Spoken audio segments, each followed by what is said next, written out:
So there is a huge job market for cybersecurity warriors to protect the nation's networks from an attack. So why are so many jobs going unfilled? And what are the consequences? Renee Marsh reports.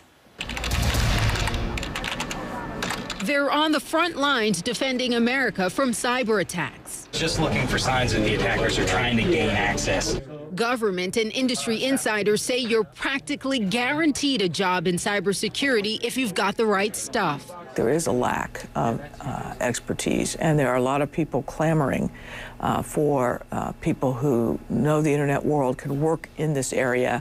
Last year, the Department of Homeland Security's cyber unit responded to more than 106,000 cyber attacks. DHS Secretary Janet Napolitano says unless we train more cyber experts, our economy could be the biggest casualty. She adds thousands of cyber experts already work in the federal government, but there's a desperate need for more. We need people who are analysts. We need people who are engineers. We need people who are experienced in intelligence as it relates to the cyber universe.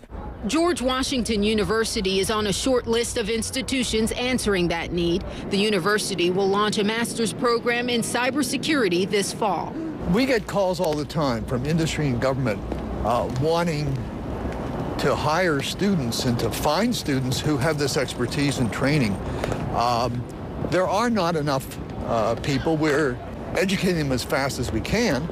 And design systems hackers can't easily penetrate. Logic and a solid math, tech, and science background are pluses. Kevin Mandian's security firm responds to corporate breaches, but with only 220 people on staff, their response is mostly reactive. They can't match the current demand, and he says stopping attacks before they happen is impossible without more qualified people in place. It takes a long time to learn how to be a cybersecurity expert. He believes the 6 to 8 year grooming process in a challenging field may be keeping people away. And Renee Marsh joins us now live from Washington. Good morning, Renee. So how is the government working to recruit new talent?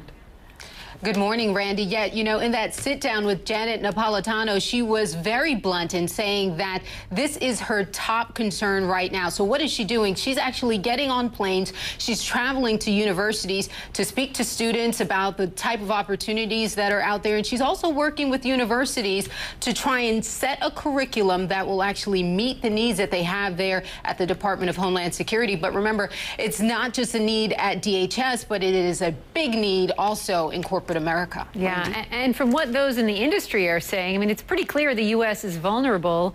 What are lawmakers' biggest concerns? I mean, what's the worst case scenario? You know, I sat down with one security expert, and he put it like this. He said that the U.S. economy could suffer a loss in the billions.